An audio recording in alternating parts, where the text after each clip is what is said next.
Hi, I'm Lisa Leiter. In Chicago Business Today, Teardowns. They're back after a 3-year slump. Teardowns, hated by neighbors, loved by developers. In suburbs all over Chicagoland, the building of McMansions on sites that once had much smaller homes is gradually picking up.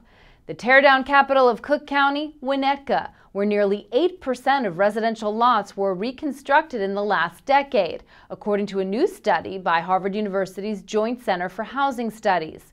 Western Springs ranks second, where 6.7% of the parcels were teardowns.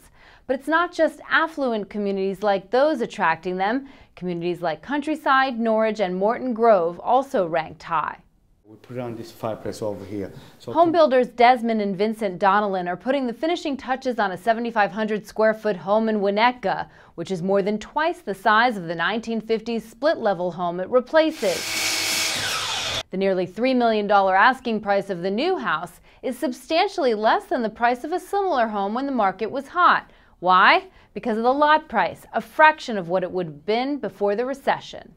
2 or 3 years ago, if you buy this lot, it would be 1.4, 1.6 million. We picked up for 965. So there's a little over $500,000 there to even put back into the house. So you budget the house with that there. Whatever you save on a lot, you put back into the house. Winnetka officials expect about 25 teardown projects this year compared to 19 last year and 16 in 2009. In West suburban LaGrange, officials are expecting 10 teardowns, double last year's. There, the development trend peaked in 2005 with 38.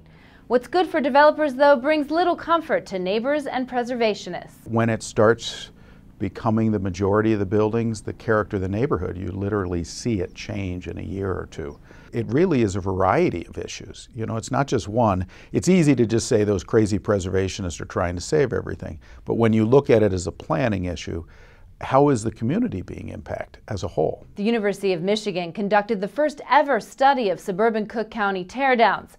What it found, just a fraction of a percent of the parcels in the study were redeveloped with new houses in the last decade. Other findings, though, are rather obvious. The cheaper a home is compared to its neighbors, the more likely it is to be torn down, a factor that was more important than the overall median home value of an area. The Donnellans right now are focused on high-end properties near Lake Michigan. Because they've watched so many of their counterparts go out of business in the past few years, they are only building one spec house at a time. We buy a property, we find a property, we make sure it's very good. We build it, we will not buy another one until it's sold. And that's this edition of Chicago Business Today. For more on this story, be sure to check back with chicagobusiness.com. Thanks for watching. We'll see you tomorrow.